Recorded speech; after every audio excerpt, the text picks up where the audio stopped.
First ప్రెగ్నెన్సీలో అన్ని టెస్ట్లు నార్మల్ ఉండి డౌన్ సిండ్రోమ్ ఆ టెస్ట్లన్నీ బేబీ హెల్తీగా ఉంటాయి. సెకండ్ ప్రెగ్నెన్సీలో కూడా టెస్టులు చేయించుకోవాలా? ఇది చాలామంది అడుగుతున్న డౌట్.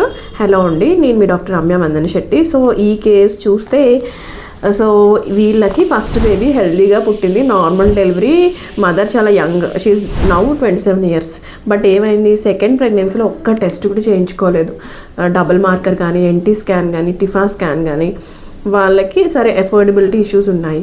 సో బేబీ ఏంటి, డౌన్ సిండ్రోమ్ బేబీ అయింది. పుట్టిన తర్వాత బేబీకి టెస్ట్ చేస్తే డౌన్ సిండ్రోమ్ ఉంది. ఇప్పుడు బేబీ 3 years, బేబీ నడవలేదు, కూర్చోలేదు, and so many problems. Survival chances కూడా ఓన్లీ 5 or 6 years వరకు ఉందని చెప్పారంట. ఇప్పుడు మళ్ళీ she became pregnant again, third pregnancy.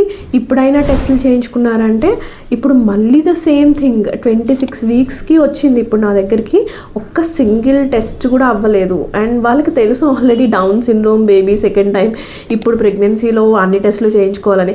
అయినా సరే వాళ్ళు ఒక్క టెస్ట్ కూడా చేయించలేదు, డైరెక్ట్గా 26 weeksకి వచ్చారు.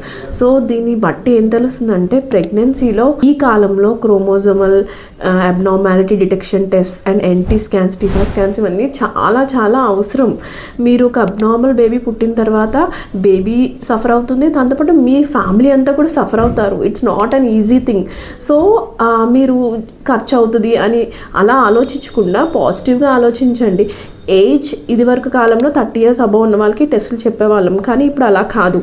ఏ ఏజ్ అయినా మీరు కంపల్సరీ కంబైన్డ్ స్క్రీనింగ్, అది NT scan plus double marker at 11 to 13 weeks and TIFFA scan at 20 weeks. ఇంకా ఏమైనా హై రిస్క్ ప్రెగ్నెన్సీ అయితే NIPT లాంటి టెస్టులు కూడా చేయించుకోవాలి.